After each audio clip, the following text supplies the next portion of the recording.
Nothing will crush a real estate investor's spirit like landlord stress. The difference between being successful and miserable in managing properties is education. Welcome to Landlord University, where landlords learn. Landlord University is recorded from inside the RentPrep office, where Stephen White and Jeff Pearson share the lessons learned from working with some of the most successful landlords. Welcome to Landlord University in the News. I'm Jeff Pearson. I'm here with my co-host, Stephen White. Hello, Stephen. How are you doing today? Hey, good, Jeff. So Jennifer brought us some great articles. Both of them cover great topics, but the first one that we've got in here covers something that you and I discuss constantly, Jeff. So it's going to be great. It's about annual inspections and a local municipality that's in a lot of ways helping landlords with this. So Jennifer, let's jump right in and tell us what you got for us today. Hi, everyone. Today, the first news article comes out of Indiana. There's the firefighters in one Indiana city are really going the extra mile when it comes to keeping renters safe by taking the time to do free inspections, and they're also developing a registry of those renters. In this particular city, one and two family dwellings aren't subject to regular inspections by fire crews, and many properties like this are really considered dangerous. The firefighters are working with landlords and tenants in those types of dwellings to educate them on really those important basics like working smoke detectors, keeping batteries in the detectors, emergency lighting, fire extinguishers, and so forth. The reason that this firefighting group has started this is because two different situations, two different renters lost their lives in apartment fires. And in both of those cases, the firefighters discovered that there were no batteries in either of the smoke detectors. So this fire department hopes that by reaching out and going beyond what they're required to inspect by law, and also educating the renting public, that they can really save more lives in the future. I'd love to see a program like this replicated across the country, wouldn't you guys? Absolutely. Yeah. And, you know, my first reaction in reading through it is, oh no, more, more inspections for landlords to deal with. Landlords aren't going to be happy about it. But as I'm reading it through, it really does benefit the landlord. And if you're doing things the right way, which every landlord should be doing, you really have no worries. I mean, if anything, this is helping you, and just sort of creating a schedule for the annual inspection and getting the fire department in there to check things out. And like they mentioned, while the news crew was following them around, they happened upon a unit that didn't have any batteries, so they may have saved a life right there. And a lot of times, as landlords know, sometimes things are out of your control. I mean, a renter may pull the batteries out and try and put it in their remote. So it's not necessarily always the landlord's fault, but having an extra set of eyes on it, making sure that people are safe, I think is always a good thing. I agree. And one of the things you mentioned there, Steve, is that initial reaction of, oh, another inspection. But one of the things we need to keep in mind is this is something that the firefighters are doing voluntarily, and they're doing it in units that aren't regulated. So this is a community service. This is them really coming out, taking their spare time to do what they can to help the community. And also one of the things they talked about is they're trying to create their own registry of properties, rental properties, so that they know which properties are rentals, which I'm certain there's a reason for that it probably helps them to a certain extent to be able to be prepared for what they're going to find when they go on an emergency call, but also for these types of situations where they're just trying to go out and do these inspections, which again, they're just for the benefit of the community, and it's a great thing. And then one of the other things that's mentioned in this is residents of Lebanon are entitled to one free smoke detector each. So if you're in Lebanon, you don't have a smoke detector, you can let them know and they'll provide it to you. But the firemen, all of the firefighters are going out and they're finding some of these places. So I'm sure they're giving away some of these smoke detectors in places that they're finding don't have them, which is a great thing. Yeah, and I think it's a statement to their level of commitment. I mean, they're doing everything they can to help. I don't see this as a burden at all for landlords. And like you mentioned, it's something that's not regulated. And I think eventually, we see it with a lot of nuisance abatement programs, things like that. The registry of rentals, if you're a landlord, don't let that scare you. I think that every municipality will eventually move to this anyway. I see it with a lot of municipalities that we work with, and it's becoming more and more popular. And it really, it's for the benefit of the emergency service crews and people, so they know what's going on. And it's never a bad thing to just sort of identify where these places are, especially if you have an older home that's got a lot of units in it. Exactly. Yeah, and as far as the nuisance abatement issue goes, we certainly have talked about that in the past. I mean, even if anyone is interested in that, they can go back and look at some of the previous episodes where we do talk about it. But I know you've been very heavily involved yourself in working with some of these communities to create these programs in a way that is mutually beneficial for both the community as well as the landlords. Hmm. Definitely. I mean, consider it like, just a perfect case scenario where you have a real problem tenant, and the municipality knows about this person, and they've got, maybe they had a meth lab or drug issues, or the police are constantly called out there. And if you do have a registry, those type of things are going to be, are going to come up and get flagged too. And the landlords will have the ability to make the decision. I haven't worked with a municipality yet that makes the decision for the landlord, but they give them all the information to make educated and reasonable decisions. So as a landlord, you should be happy that, these municipalities, at least the ones that I feel like are doing it right, are definitely trying to improve. For the landlord, it's going to be a benefit, obviously. Yes. Great. Well, Jennifer, let's look at what we have next on the agenda. Sure thing. This is about a Missouri bill that may change what renters will pay on their security deposits. It's a new bill that's been introduced to Missouri legislators, and it could mean that landlords and tenants would see new laws for security deposits. Currently in Missouri, a landlord can only charge up to 2 months of rent for a security deposit, but this bill would change that to an unlimited amount and would also allow landlords to set that amount based on their applicants' credit scores. The opposition groups say that it's hard enough for renters to come up with 2 months' rent, much less a greater amount than that, and especially for low-income applicants or students just starting out in the world, college students, young people starting a career. That's going to be really difficult to come up with more than 2 months of rent, and it would really unfairly affect their ability to rent Hmm. rent in their city.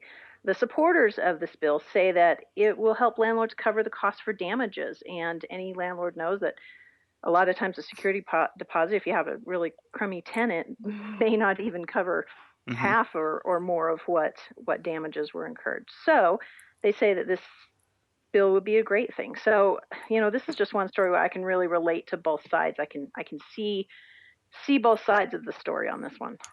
Well, I definitely see both sides of the story. The way that I'm looking at it is, if you've got a unit, let's say it is low income. Let's paint that scenario and say, okay, you've got a unit, and you know that you're going to get some lower income tenants. It's in an area that's not warranting really high rent or anything. I can't imagine a landlord is going to stumble upon that person that can pay a big rent anyway. They're not going to, or a big security deposit. They're not going to find a person, so they're going to have problems renting that unit if they jack that security deposit up too high. So I feel like it's something that, you know, probably would correct itself in the long run anyway, in a way, because I just don't see, a super high security deposit being the answer. I see, performing good due diligence on the front end, making sure that, you're obviously doing the background check and things like that. That's going to help reduce a lot of your risk. But, you know, charging 4 months rent, I don't think is going to be the answer, or a huge security deposit that none of your applicants are going to be able to come up with. You're just going to end up, with your rental unit sitting on the market for a very, very long time. When I look at this, there are so many different things that I think about right off the bat. And, certainly as a landlord, I'd love to be able to just charge whatever I want for a security deposit and make sure that I'm covered in case of any problem I have. But like you said, Steve, if we do our jobs right and we get the right tenants, most of the time we're not going to have a problem. Certainly it's going to happen. And yeah, if you charge 4 months rent as your security deposit, then you're covered, and that's great. But on the one hand, I think we're looking out for the landlords here. That's what we do. And so it would make sense to just say, let the market dictate. And if people can get 4 months security deposit, then great, let them do that. I think you're right in that it's not going to happen. There may be some situations where people are able to charge an outrageous amount for a security deposit and get it. But certainly for the low income renters or lower income renters, they're not going to be able to afford 2, 3, 4 months rent of equivalent of rent for their security deposit. It just doesn't make sense. Then the other thing that they talked about here is allowing them to base the security deposits on credit scores. I don't see any benefit in that. No. You're essentially saying if they have bad credit, they're more likely to mess up your unit, and there's a certain level of discrimination that I see in that, and it just doesn't make sense. So overall, on the one hand, I think let the market decide. Let people charge what they want. Certainly, I do not agree with tying it to credit scores, but for the most part, I think a 2-month limit makes sense. I think 2 months is still more than what you find most of the time, but maybe in Missouri that is more common, but certainly not in California. You're not paying 2 months rent in your security deposit here. Mm-hmm. You're paying more usually? Less. Yeah. Yeah. And as far as tying it to credit, it is a somewhat common practice, especially if you're looking at, like let's say a professionally run apartment complex, and they're charging less than the state law amount for security. So if you got a state, let's say, that allows for 2 months, but this apartment complex is only charging one, in a lot of cases, what they'll do is they issue what's called a conditional acceptance. So if you have some things on your background check or credit, not always relating to scores, it's amazing. Scores are becoming more and more, less and less, I should say, relevant in items like evictions and criminal records. Those are the things that landlords and these apartment communities are looking more at. So if they get somebody who was evicted 4 years ago, 3 years ago, and they say, okay, it's a higher risk, it's been enough time, but it's still, it still happened, we're still sort of leery about it, they would issue what would be called a conditional acceptance, and saying, we usually charge 1,000 for rent or for security deposit. Now, because of the higher risk, if you want the unit, we'll give it to you, but the security deposit is going to be 1,500 to help sort of offset our risk. So it's not super uncommon. I see it a lot. Okay. The important thing to note about that, if you're considering that, obviously be aware of what your state law is on limiting the security deposit, and you also have to issue an adverse action letter in that case, because you're taking action against them because of information you found on their credit or their background check. So, there's some steps you got to take in order to pull that off correctly, but it is being done, and I have seen it in the past. I don't think that it's okay to put a limitless cap on that necessarily and say, well, you can have terrible credit, we're just going to charge you through the nose and call it a day. So, and Jennifer, you've managed properties. What would be your take on it if somebody had something questionable that you thought would be a potential for a higher risk tenant in the past? Did you guys used to charge a higher security on that?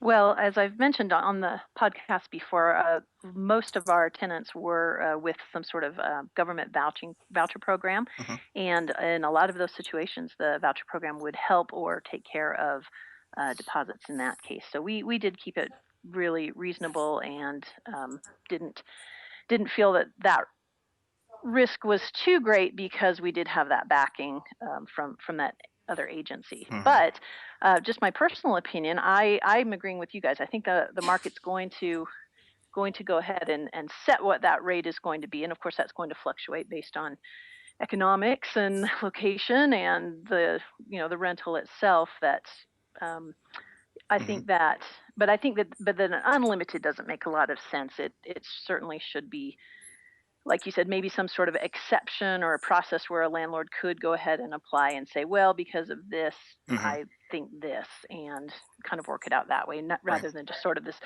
open the gate and leave it Right. wide open for any interpretation.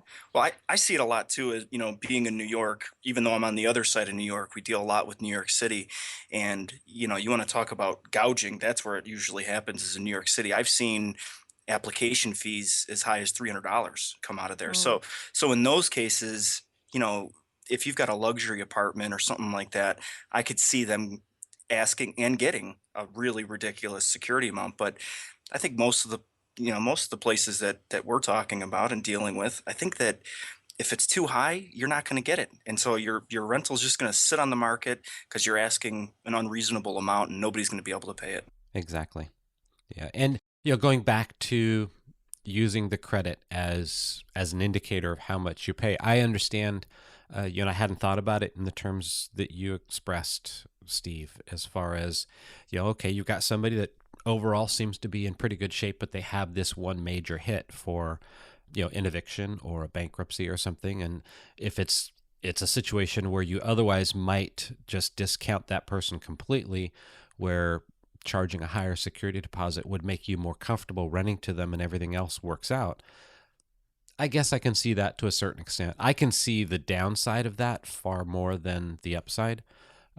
But I understand how people can use that in a fair business sense and make it work to their advantage and to the advantage of tenants who might otherwise not be able to rent. Right. But I think the important thing to take from the article in itself is don't let fear control what you're charging for a security deposit. Take the right steps on the front end to ensure you're minimizing your risk. There's always going to be that potential that, that every landlord's worst nightmare, that you get somebody in there that just does a lot of damage. But, if you're doing everything right, like you said, Jeff, chances are you're going to get the right tenant if you're doing the taking the right steps and looking for that right fit. You're minimizing your risk anyway. To base it on fear and just say, well, I have the potential to just have these astronomical damages, and so I want to cover that, preemptively. I just don't see it working out in the long run. Right. I agree. Well, great. Thank you both, Steve and Jennifer. I think this has been another good episode, and I look forward to talking with you guys both next week. Thanks, guys. Thank you. Thanks for listening to Landlord University. And remember to visit rentprep.com/landlordu to see show notes and access free resources like forms and guides. And be sure to check out Jeff Pearson hosting his own hit podcast at thementorimpact.com.